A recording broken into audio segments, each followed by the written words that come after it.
If you do not have a graphing calculator at home, you can use Google's calculator to access the sine, cosine, and tangent functions. Simply Google calculator, and you should see this calculator pop up on your screen. Now, just like with the graphing calculator, you need to make sure that you are measuring in the correct units. Right now, we see that radians, RAD stands for radians. That is what is darkened, so that is what unit we are measuring in.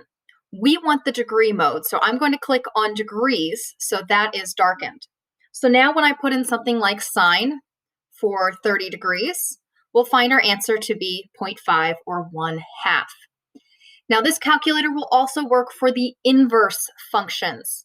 The inverse is what we'll hit first. INV stands for inverse. And then we'll find that we have our inverse functions for sine, cosine, and tangent.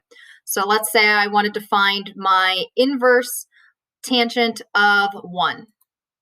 I'm going to find that that will be a 45-degree angle. All right, guys, that's your quick tutorial on using the Google calculator for sine, cosine, and tangent.